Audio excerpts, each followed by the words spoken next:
Hello, dear students. Now we continue our cycle of internal medicine, and it is lecture about endocrinology. And today I'm going to discuss with you topic diabetes mellitus. First of all, let's discuss plan of our today's lecture. We will give definition, discuss epidemiology, mechanisms, classification, clinical presentation, diagnosis, treatment, prognosis, prophylaxis of diabetes mellitus. Of course, diabetes mellitus, it is a huge topic, it is a whole science, diabetology, it is impossible to give everything and even to give everything important to you about diabetes mellitus during one lecture. But I try to choose the most important points, the most important thesis for you in this lecture. That's why please be attentive and make some notes for yourself, because at home and after this lecture you will have a huge work with preparation for this topic. Okay, let's give definition. First definition for today, it is diabetes mellitus or diabetes. It is a group of chronic, often debilitating and sometimes fatal, incurable, costly and increasing but largely preventable, non-communicable metabolic diseases that cause high blood sugar glucose levels, when the body is unable to produce or effectively use insulin, with the unique multi-system complications of microvascular endpoints, including retinopathy, nephropathy, neuropathy, and macrovascular endpoints in forms of ischemic heart disease, stroke, and peripheral disease. There are three main types of diabetes mellitus. Not all types, just main types, but 99% of all cases that you will see in clinic will be these three types. It is type 1 diabetes mellitus, or insulin-dependent or juvenile diabetes. It results from the pancreas failure to produce enough insulin. Type 2. It is non-insulin dependent diabetes mellitus or adult onset diabetes mellitus.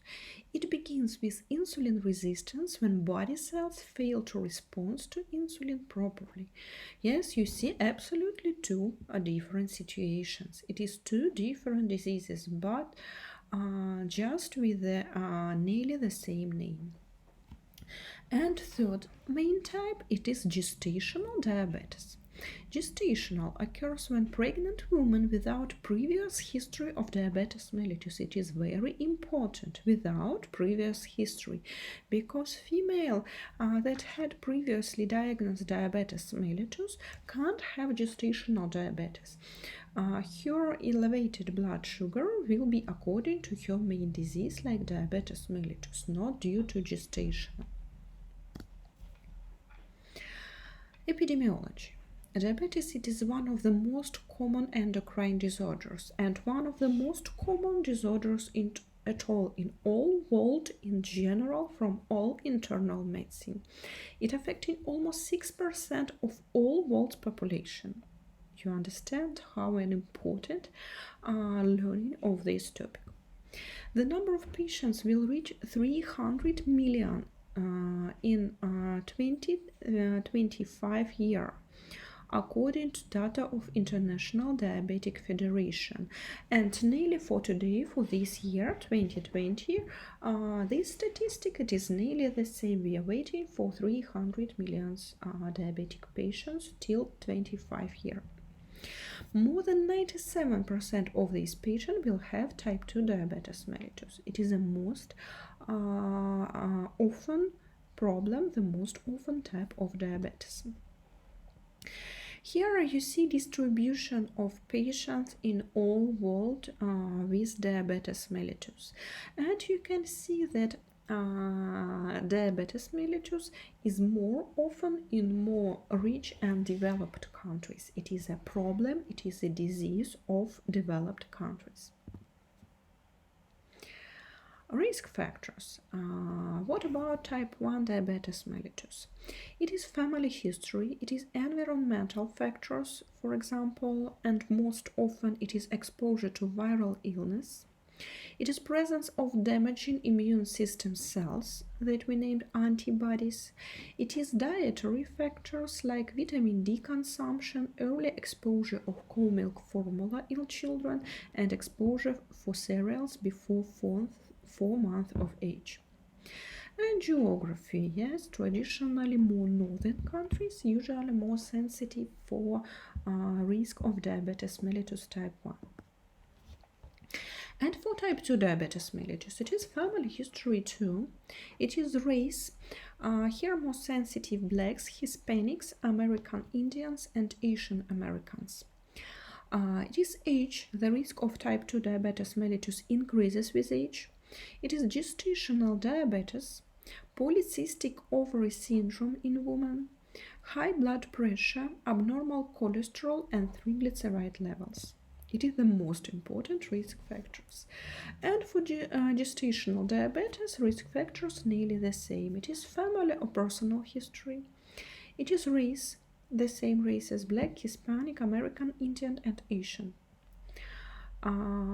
Age, woman older than 25, pregnant woman more sensitive and in increased risk to diabetes mellitus, especially gestational diabetes. And weight, being overweight before pregnancy increase risk of diabetes too. Type 1 diabetes mellitus. It is characterized by loss of insulin-producing beta cells of the islets of Langerhans in pancreas, leading to insulin deficiency. One more time, type 1 diabetes, it is absolute insulin deficiency. It is death of cells. They can't produce insulin. We have absolute insulin deficiency. The majority of type 1 diabetes is of the immune-mediated nature, in which T-cell-mediated autoimmune attack leads to loss of beta cells and thus insulin. Sensitivity and responsiveness to insulin are usually normal, especially in early stages. Type 1 can affect children or adults, but was traditionally termed like juvenile diabetes, because a majority of these diabetes cases were in children. Type 1 can be accompanied by irregular and unpredictable high blood sugar levels, frequently with ketosis, and sometimes with serious low blood sugar levels. Type 1 diabetes is partly inherited, with multiple genes including HLA genotypes, and can be triggered by one or more environmental factors such as viral infection or diet. Most often it is viral infection. Type 2 diabetes mellitus, characterized by insulin resistance. Here, the opposite situation. It may be combined with relatively reduced insulin secretion, but at the starting, usually it is all okay with insulin secretion. It is enough producing insulin, but the tissues not able to sense or respond to the insulin. Defective responsiveness of body tissues to insulin believed to involve the insulin receptor. In early stage of type 2, the predominant abnormality is reduced insulin sensitivity. It's what I told. Type 2 diabetes mellitus is due primarily to lifestyle factors and genetics. It is obesity, lack of physical activity, poor diet, stress, urbanization.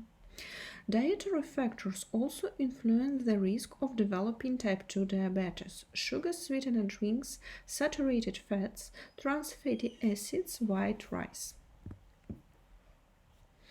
Gestational diabetes resembles type 2 diabetes mellitus in several respects, involving a combination of relatively inadequate insulin secretion and responsiveness, and occurs in 2 to 10% of all pregnancies. It is quite often a problem in pregnant women. After pregnancy, approximately 5 to 10% of women with gestational diabetes found to have most commonly type 2 diabetes mellitus. During the life, of this female, if she had during pregnancy gestational diabetes, the risk nearly 10% that in some period, it can be years, but she is in increased risk to got diabetes mellitus type 2. Gestational diabetes is fully treatable but requires careful medical supervision through the pregnancy. Why it needs such an attention? Gestational diabetes can damage the health of fetus or mother. Risk to the baby include macrosomia, it is high birth weight. It is congenital heart and central nervous system abnormalities. It is skeletal muscle malformations, respiratory distress syndrome, and red blood cell destruction. Type 1 diabetes is the accumulation of autoimmune inflammatory lymphocytic infiltration with destruction of insulin-secreting beta cell of islets of Langerhans in the pancreas. As beta cell mass declines, insulin secretion decreases until the available insulin no longer is adequate to maintain normal blood glucose levels in type 1 diabetes mellitus. After 80–90% of beta cells are destroyed, hyperglycemia develops and diabetes may be diagnosed. It's what I told, it is absolute deficiency. In a first stage, it is more than 80–90% of all beta cells are destroyed, and nearly after 1 year of diabetes mellitus, all 100% of beta cells are destroyed. It is no insulin at all, not beta cells at all. Polymorphism of the class 2 human leukocyte antigen genes that encode DR and DQ are major genetic determinants of type 1 diabetes mellitus. Here you see more about mechanisms of diabetes mellitus type 1. You can learn it individually. Okay, mechanism of type 1 diabetes mellitus and neuropathy. Here I want to say that neuropathy can be in all types of diabetes mellitus as 1 as 2, but here we discuss mechanism and they are more bright, more correct for type 1 diabetes mellitus, but they are actual for both type of diabetes. It is sensory and autonomic neuropathy in people with diabetes mellitus that caused by axonal degeneration and segmental demyelinization. Many factors are involved, including the accumulation of sorbitol and peripheral sensory nerves from sustained hyperglycemia. Motor neuropathy and cranial mononeuropathy result from vascular disease in blood vessels supplying nerves. Microvascular disease, what according to angiopathy, causes by multiple pathological complications in people with diabetes mellitus, especially for type 1 but possible for both. Hyaline atherosclerosis, a characteristic pattern of wall thickening of small arterioles and capillaries, is widespread and is responsible for ischemic changes in the kidney, retina, brain, and peripheral nerves. It is about microvascular. It is, one more time, kidney, retina, brain, and nerves. Atherosclerosis of main renal arteries and their intrarenal branches causes chronic nephron ischemia. Vitamin D deficiency is an important independent predictor of development of coronary artery calcification in individuals with type 1 diabetes mellitus. Here you see additionally mechanisms of microvascular dangers. Yes, retinopathy, nephropathy, neuropathy. And what about nephropathy? In the kidneys, the characteristic wall thickening of small arterioles and capillaries leads to diabetic nephropathy, which is characterized by proteinuria, glomerular hyalinization or symptom of Kimmel-Stale-Wilson, and chronic renal failure. Exacerbated expression of cytokines such as tumor growth factor beta 1 is part of the pathophysiology of glomerulosclerosis, which begins early in the course of diabetic nephropathy. Single nucleotide polymorphisms affecting the factors involved in the pathogenesis appear to influence the risk for diabetic nephropathy in different people with type 1 diabetes mellitus. Here, progression of nephropathy in type 1 diabetes nearly waiting during years. And you see that during long time, usually, it goes from normal albuminuria to macroalbuminuria. Yes, it's very individually, of course, for different patients, but nearly for correct treatment it 15-20 years. But after it, in a very rapid course, in a short period, it can go to renal failure and end-stage renal disease. And here you see a histological comparison of healthy glomerula on first picture and glomerulus in diabetic nephropathy. You see augmentation of mesangial matrix here. Moreover, the matrix appears in light pink, has a nodular structure. The capillary lumen is obstructed. This condition called complete glomerulosclerosis. And one more situation that we named double diabetes. In areas where rates of type 2 diabetes and obesity are high, individuals with type 1 diabetes may share genetic factors that lead to their exhibiting type 2 diabetes mellitus features, such as reduced insulin sensitivity.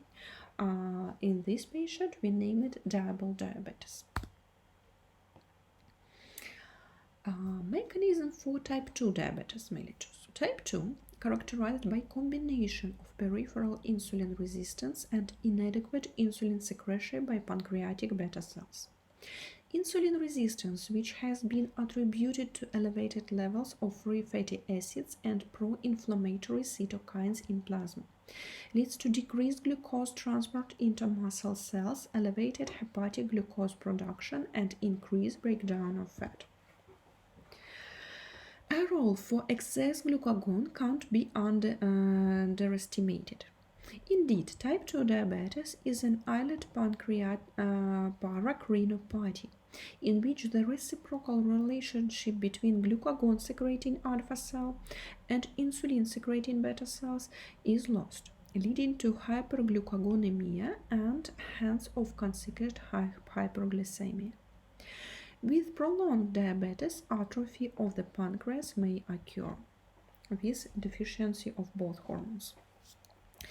Here a scheme of abnormal glucose metabolism, one more schematically. Dysfunction of beta cells. It is a major factor across the spectrum of prediabetes to diabetes mellitus. Beta cell dysfunction develops early in the pathologic process and does not necessarily follow the stage of insulin resistance. Singular focus on insulin resistance and the be-all and end-all is gradually shifting, and hopefully better treatment options that address to beta cell pathology will emerge for early therapy.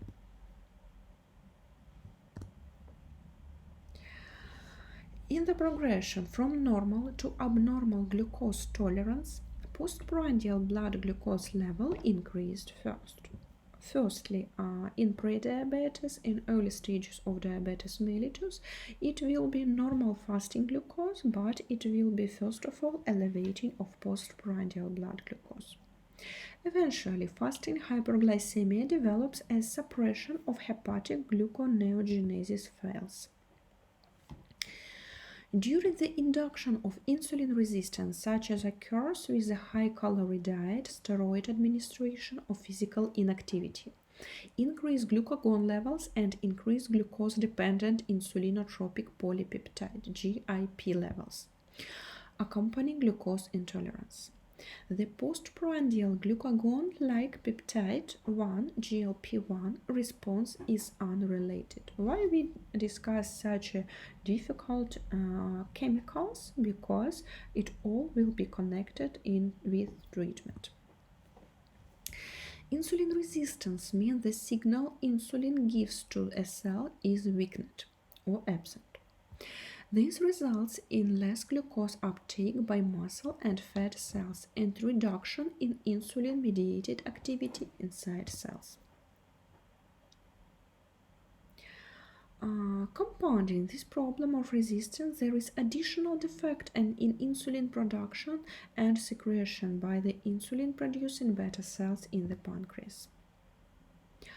Genomic factors for type 2 diabetes mechanisms. Genome-wide association studies of single nucleotide polymorphism have identified a number of genetic variants that are associated with beta cell function and insulin resistance. I want to say that for type 2 diabetes mellitus, genetic predisposition even more often and more significant and important than for type 1 diabetes mellitus. Some of these SNPs appears to increase the risk of type 2 diabetes.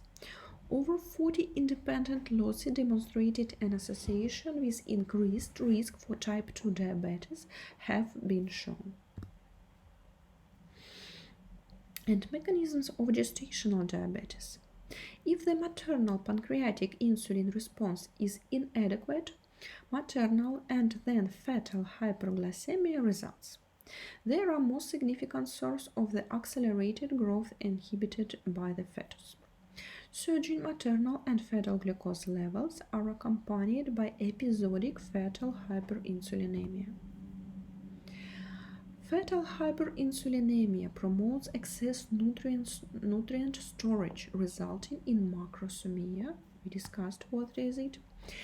The energy expenditure associated with conversion of excess glucose into fat causes depletion in fetal oxygen levels that are accompanied by surges in adrenal catecholamines, which in turn cause hypertension, cardiac remodeling, and hypertrophy, stimulation of erythropoietin, red cell hyperplasia, and increase hematocrit.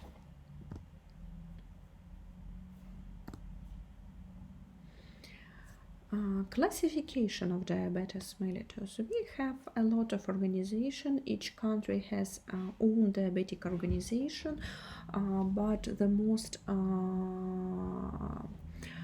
the biggest one and maybe the most important of them, it is American Diabetes Association, that are pioneer in different diagnostic and treatment methodics, and it first of all give guidelines that uses in other countries, in all other world. And how American Diabetes Association classified diabetes. First of all, it is type 1 diabetes mellitus. We discussed that it goes with beta cell destruction, usually leading to absolute insulin deficiency. Another names immune-mediated or idiopathic. Why idiopathic? Because we can't know exactly what the cause of diabetes in type 1 diabetes patient. Type 2 diabetes mellitus. It what we discussed, it ranging from predominantly insulin resistance with relative insulin deficiency to predominantly insulin secretory defect with insulin resistance. And gestational diabetes. Diabetes diagnosed in a second or third trimester of pregnancy that not clearly over diabetes mellitus. For today, it is the most usable classification of diabetes mellitus. It can be other specific sites of diabetes mellitus. I told you that it can be much more types, but all of them are much more rare. It is genetic defects of beta cells, it is genetic defects in insulin action, diseases of the endocrine pancreas, endocrinopathies, drug or chemical-induced diabetes mellitus, infections, uncommon forms of immune-mediated diabetes, Other genetic syndromes sometimes associated with diabetes: impaired glucose tolerance and impaired fasting glucose, and a lot of type of secondary diabetes mellitus. A lot of endocrine, metabolic, and other disorders can go with hyperglycemia that we determine like a secondary diabetes. Classification according to International Classification of Disease. We can find it in fourth chapter, endocrine, nutritional, and metabolic diseases, and all diabetic nosology goes from E10 to E14. And one more chapter, it is chapter 15, pregnancy, childbirth, and peripartum. Here we have such a disorder like O24, diabetes mellitus in pregnancy. Here we classified gestational diabetes. Clinical investigation. Let's start from signs and symptoms of diabetes. The classic symptoms of diabetes not a very wide. All big symptomatic, all ranges, all types of symptoms due to diabetes mellitus, or 90% or more, consist of symptoms of complications, not directly diabetes mellitus. And if we talk about directly diabetic symptoms, it is usually weight loss and 3 poly. It is polyuria, increased urination, polydipsia, increased thirst, and polyphagia, increased hunger, that may develop rapidly during weeks or months in type 1 diabetes, while they usually develop much more slowly, months, even years, and may be suitable or absent in type 2. Several other signs and symptoms are not specific for diabetes and include blurry vision, headache, fatigue, slow healing of cuts, and itchy skin. Prolonged high blood glucose can cause glucose absorption in the lens of eye, which leads to changes in its shape, resulting in vision changes. A number of skin rashes are collectively known as diabetic dermatomes. Here are the most often symptoms of diabetes. And one more time, you see in a blue color more common for type 1, all others usual as for type 1 as for type 2. A lot of different symptoms according to different systems. Okay, let's discuss a little bit about diabetic emergencies. All complications we can divide for emergencies. It is diabetic comas. Now we discuss it can be several types of diabetic comas and chronic complications. What about emergencies? First of all, it is hypoglycemia. Low blood sugar is common in patients with diabetes mellitus, but most cases are mild and not considered medical emergencies. Effects can range from feelings of unease, sweating, trembling, and increased appetite in mild cases to more serious issues such as confusion, aggressiveness, seizures, unconsciousness, and rarely permanent brain damage or death in severe cases. Moderate hypoglycemia may easily be mistaken with drunkenness. Yes, nearly the same symptoms. People, usually with type 1 diabetes mellitus, may also experience episodes for diabetic ketoacidosis, characterized by nausea, vomiting, and abdominal pain, smell of acetone on the breath, small breathing, and decreased consciousness. A rare possibility in hyperosmolar non-ketotic state, which is more common for type 2 diabetes mellitus and is mainly the result of dehydration. Here are the most typical symptoms of hypoglycemia. It is shaking, sweating, anxious, dizziness, hunger, fast heartbeat, impaired vision, weakness, fatigue, headache, irritable. And here the mechanism of diabetic acidosis. It is metabolism of fat, and how can it go in alternative way with formation big number of ketonic acids.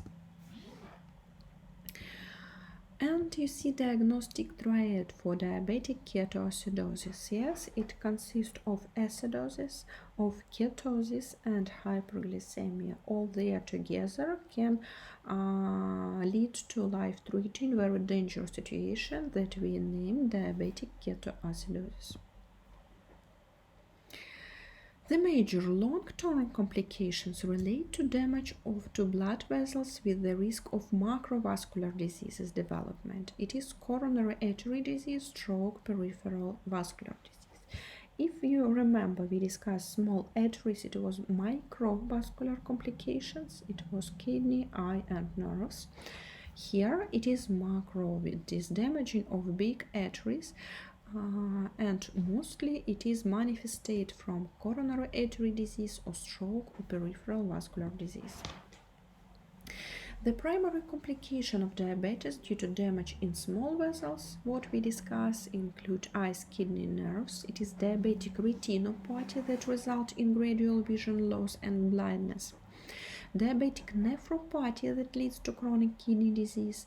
Diabetic neuropathy. Diabetes-related foot problem, diabetic foot ulcers, occasionally requiring amputation. Proximal diabetic neuropathy that causes painful muscle wasting and weakness, cognitive deficit. One more time by scheme, the most often chronic complication. It is cerebrovascular disorders, as chronic as acute, like stroke. It is retinopathy, coronary heart disease, nephropathy, neuropathy, peripheral vascular disease in the lower limbs, ulceration and amputation of diabetic foot.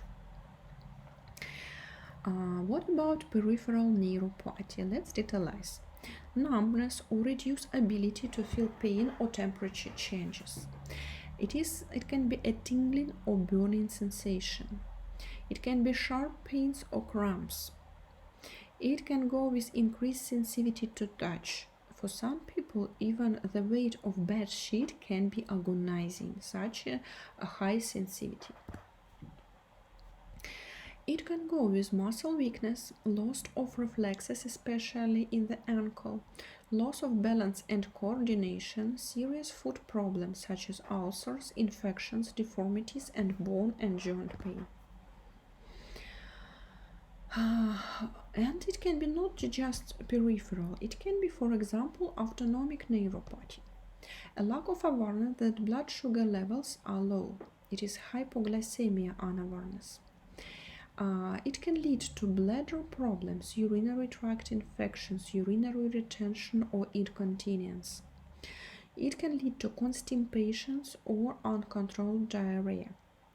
It can lead to slow stomach emptying, like gastroparesis, leading to nausea, vomiting, bloating, and loss of appetite. It can go with difficulty swallowing or, for example, erectile dysfunction in men. Vaginal dryness and other sexual difficulties in women, increased or decreased sweating, inability of your body to adjust blood pressure and heart rate, leading to sharp drops in blood pressure after sitting or standing that may cause you to faint or feel lightened.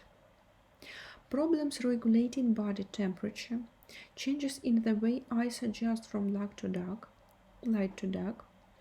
increased heart rate at rest. What about neuropathy? We have such a specific and usual for diabetes type of neuropathy, like radicular plexus neuropathy.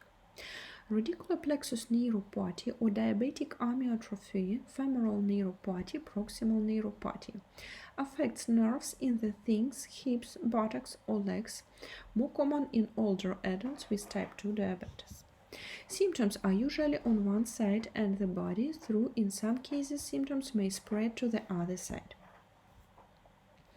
Most people improve at least partially over time, though symptoms may worsen before they get better.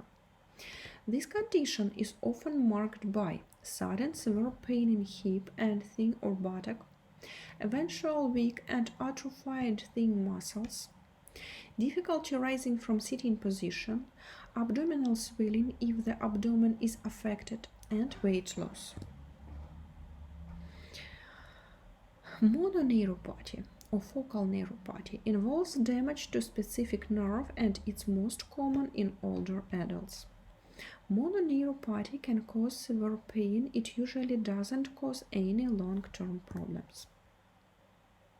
Signs and symptoms depend on which nerve is involved and may include difficulty focusing eyes, double vision or itching behind one eye, paralysis on one side of the face, we name it Bell's palsy, pain in shin or foot, pain in lower back or pelvis, pain in front or in thigh, pain in the chest or abdomen. Sometimes mononeuropathy occurs when a nerve is compressed, for example, carpal tunnel syndrome, numbness or tingling in finger, hand, especially in thumb, index finger, middle finger, and ring finger.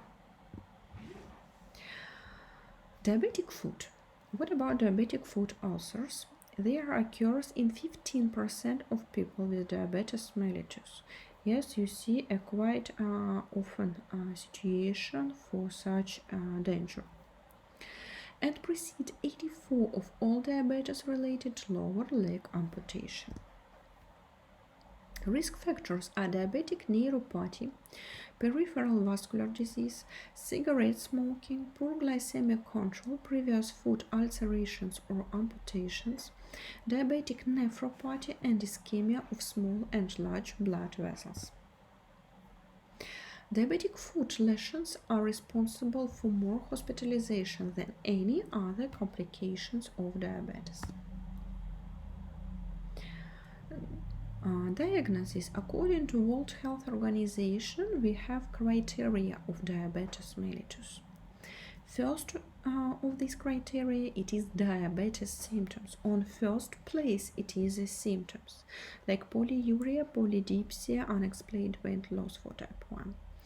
Plus 2 symptoms. We have to get a random venous plasma glucose concentration more than 11.1 in millimoles, fasting plasma glucose concentration more than 7, in whole blood more than 6.1, 2-hour plasma glucose concentration, it is more than 11.1 millimoles per liter. 2 hours after 75 grams anhydrous glucose in an oral glucose tolerance test. With no symptom, diagnosis should not be based on single glucose determination, but requires confirmatory plasma venous determination. How to confirm it? Okay, we talk it later. Before it, gestational diabetes. Criteria for diagnosing gestational diabetes is different. Gestational diabetes should be diagnosed in the woman has either fasting plasma glucose level more than 5.6 millimole per liter or above, or 2-hour plasma glucose level of 7.8 millimoles or above. Okay, we have one more very important test. It is glycated hemoglobin. Glycated hemoglobin at level of 6.0% is recommended as a cutoff point for diagnosing diabetes. In patients without symptoms of diabetes, the laboratory venous hemoglobin should be repeated, and if the second sample is more than 6.0, the person should be treated as at high risk of diabetes, and the test should be repeated in 6 months or sooner if symptoms develop. It is the answer how to check diabetes if it is no symptoms. Glycated hemoglobin. Test indicates average blood sugar levels for past 2 or 3 months. Glycated hemoglobin test measures the percentage of blood sugar attached to hemoglobin, the oxygen-carrying protein in red blood cells. The higher blood sugar levels, the more hemoglobin patients will have with sugar attached. An glycated hemoglobin level of 6.5% or higher on 2 separate tests indicates that patients have diabetes. Okay, one more time. The criteria of World Health Organization for diabetes mellitus or impaired fasting glycemia or impaired glucose tolerance according to level of glucose tolerance test of fasting glucose and glycated hemoglobin. Management. First of all, it have to be organization of diabetes mellitus patients' care. All people with diabetes mellitus should be receiving continuing preventive care through education and medical interventions. All people with diabetes need annual surveillance to detect early in the development or late tissue damage. And where this is detected, access to protocols and resources for its management. All people with diabetes should have continuing access to diabetes mellitus team for help in management and social difficulties arising from diabetes. All people with diabetes have a role in the development and organization of the service in which they are a part. All diabetic management teams should have an active policy of quality improvement. Appropriate special care should be offered to those with special needs, including pregnant women. Diet and activity, it is a very important part. It is maybe the most important part of diabetic management. All patients on insulin should have a comprehensive diet plan created with the help of professional dietitian that includes the following: a daily caloric intake prescription, recommendations for amount of dietary carbohydrates, fat and protein, instructions how to divide calories between meals and snacks. Exercise is also an important aspect of diabetic management. Patients with diabetes should be encouraged to exercise regularly. Next step in management, it is self-monitoring in glycemic control. Benefits on tight glycemic control include not only continued reductions in the rates of diabetes complications but also in overall mortality. Optimal diabetes control requires frequent self-monitoring of blood glucose levels, which allows rational adjustment in hypoglycemic medications. All patients should learn how to self-monitor and record their blood glucose levels with home analyzers and adjust their hypoglycemic medications doses accordingly. Real-time continuous monitoring of glucose using continuous glucose monitors can help patients improve glycemic control. Here you see how looks continuous glucose monitors. They contain subcutaneous sensors that measure interstitial glucose levels every 1-5 minutes. Usually it placed on abdomen, providing alarms when glucose levels are too high or too low, or are rapidly rising or falling. Glucose meters. You see here individual glucose meters that most often used in our patient out hospital. And it is objective in diabetes mellitus. You see that all these steps, it is diet, it is physical exercises, monitoring of glucose level, are included in all management of diabetic patient for optimizing of quality of life. Okay, pharmacological therapy. Let's discuss insulin therapy. Patients with type 1 diabetes require lifelong insulin therapy. All patients without any exclusions. Most require 2 or more injections of insulin daily, with doses adjusted on the basis of self-monitoring of blood glucose levels. Insulin replacement is accomplished by giving a basal insulin and preprandial or pre-meal insulin. The basal insulin is either long-acting glargine or dotermine or intermediate-acting, for example, NPH. The preprandial insulin is either rapid-acting, like Lispro, aspart insulin, inhaled, or glulizine, or short-acting or regular insulin. The commonly used types of insulin in diabetes mellitus patients are, it is in general, what types? Fast acting, they begin to work within 5 to 15 minutes and are active for 3-4 hours. Short acting, which begins working within 30 minutes and active about 5-8 hours. Intermediate acting includes NPH insulin. It begins working in 1-3 hours, active 16 to 24 hours. And long acting, which begins working within 1-2 hours and continue to be active without major peaks or dips for about 24 hours, although they varies in many individuals. Ultra-long acting, which begins working within 30-90 minutes and continues to be active greater than 24 hours. And it can be combinations of insulin products, which include a combination of other fast-acting or short-acting insulin with longer-acting insulin. Insulin is usually taken as subcutaneous injection by single-use syringes with needles, and insulin pump by repeated use insulin pens with needles, or by use an injection port in conjunction with syringes. Administration schedules often attempt to mimic the physiologic secretion of insulin by the pancreas.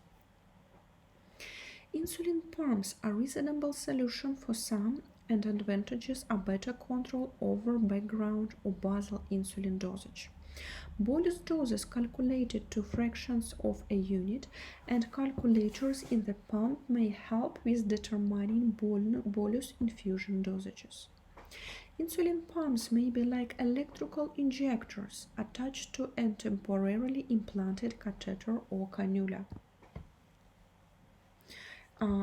It is a view of insulin pump. Yes, it is insulin monitors with including mechanism for injection of insulin in real time.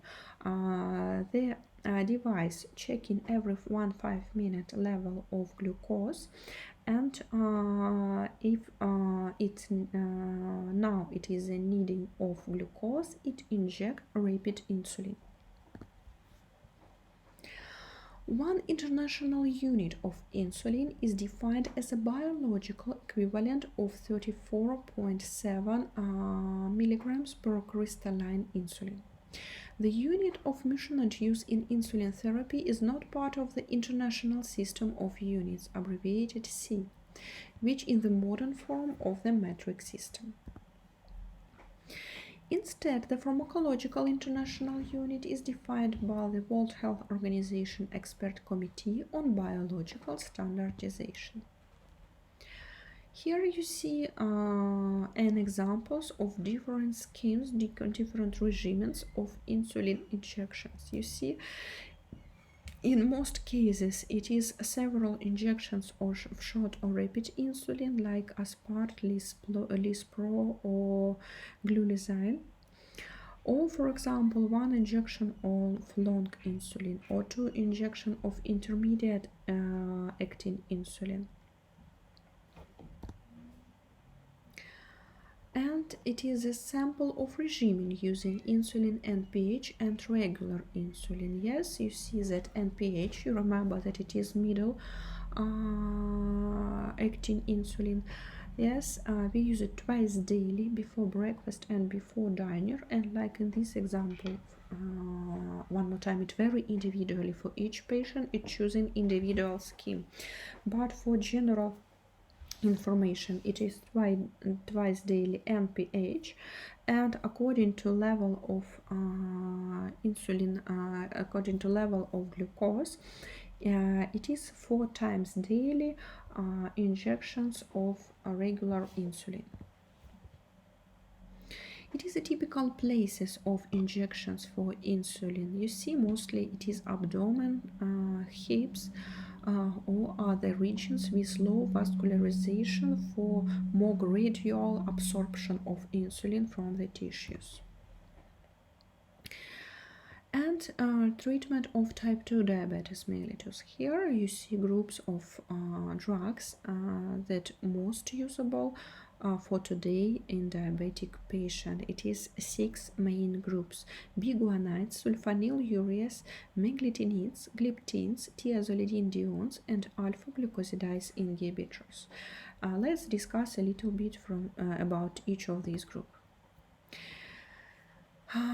First of all, treatment of type 2 diabetes mellitus. It is the goal of it individualized glycemic targets and glucose lowering therapies.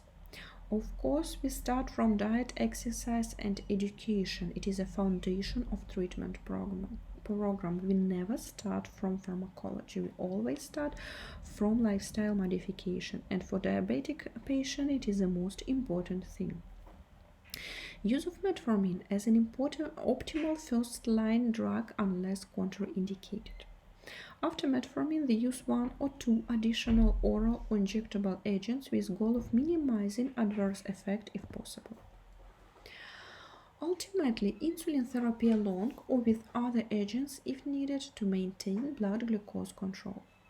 Where possible, all treatment decisions should be involve the patient with a focus on patient's preference, needs, and values. Major focus on comprehensive cardiovascular risk reduction. Okay, groups of drugs. Let's start from biguanides. It is most usual group and from it the most usable drug in all diabetic patients. We name this drug metformin. The action of it based on decrease of hepatic glucose production, decrease gastrointestinal glucose absorption, and increase target cell insulin sensitivity.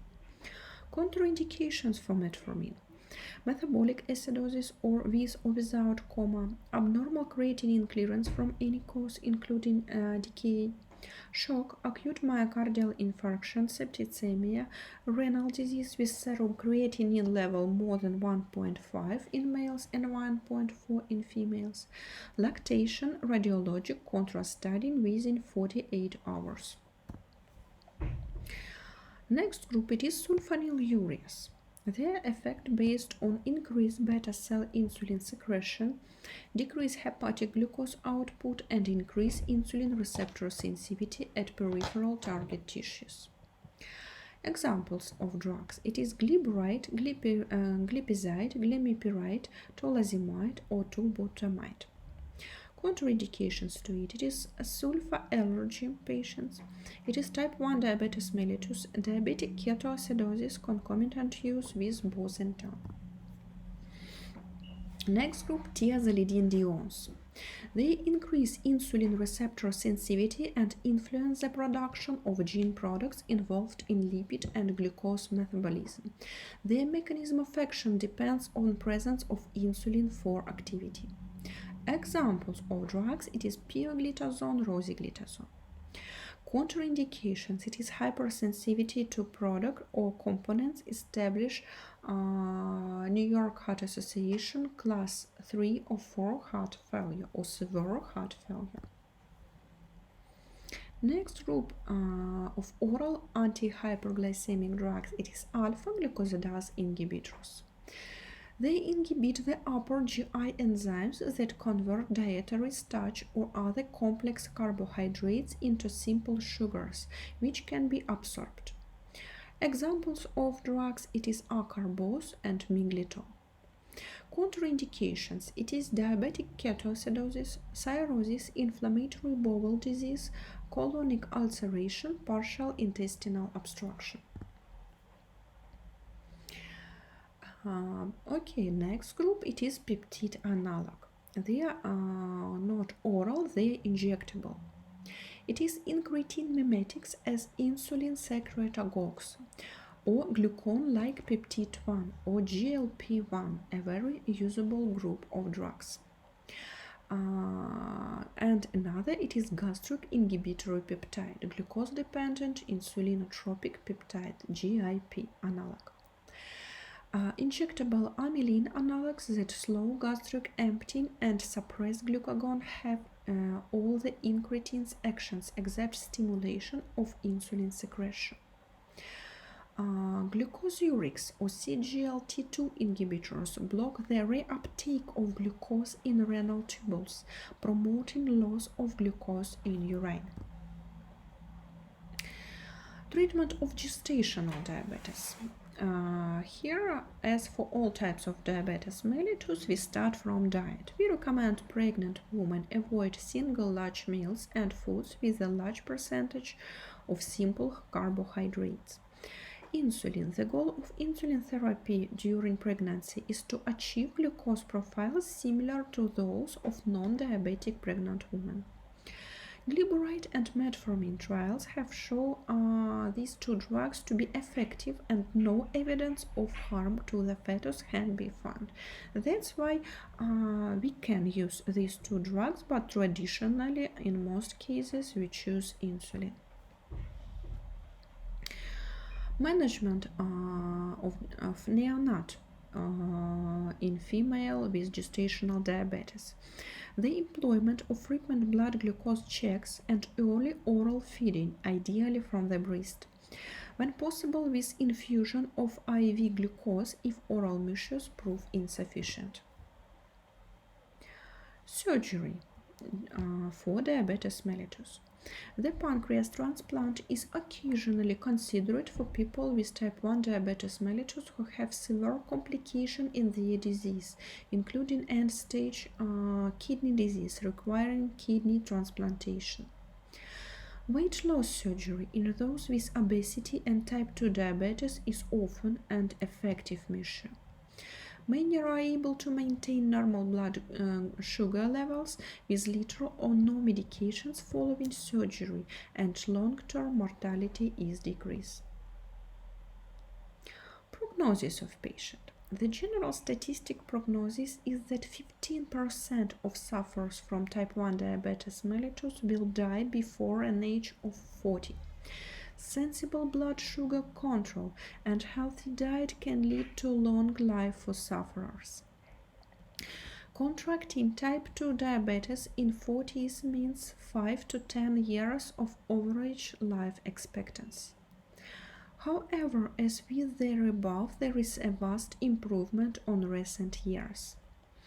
As heart disease is leading cause of death in type 2 diabetes mellitus sufferers, keeping to a regime that minimizes the risk is very much recommended. Prophylaxis. First of all, it is no preventive measures for type 1 diabetes mellitus. Yes, we know risk factors, but most of them are not modified. That's why we can't do anything with it. But what about type 2 diabetes mellitus can be often prevented or delayed by maintaining a normal body weight, engaging in physical exercise, and consuming a healthful diet. Higher levels of physical activity reduce risk of diabetes by 28%. Dietary changes known to be effective in helping to prevent diabetes include maintaining a diet rich of whole grains and fiber and choosing good fats such as polyunsaturated fats found in nuts, vegetable oils, and fish. The relationship between type 2 diabetes mellitus and the main modifiable risk factor, excess weight, unhealthy diet, physical inactivity, and tobacco use, is similar to all regions of the world. Here you see abbreviation used in this lecture and usable diagnostic and treatment guidelines that you can use in preparing and in learning of diabetes mellitus. For today, that's all. I want to say one more time that it is a very limited, it is the shortest content about diabetes mellitus at all, and information is huge, and you will see these patients every day in your future practice. That's why please spend your time in learning, take books, take guidelines, and try to learn everything as much as possible about diabetes mellitus at home in your individual learning, and prepare the questions and non-understandable points, maybe some practical skills about diabetes for practical classes, because just learning the definition, the symptoms, the etiology at practical classes, it is not effective. It will be wasting time. That's why I recommend you to use your knowledge prepared to the practical classes and spend with teacher time with learning some practical moments and the most difficult things. If you have questions to me, as usual, you can write it here, your comments, your maybe recommendations about further lectures under this video on YouTube or at our department page on Facebook. And for today, I want to say you goodbye and good luck in your future education.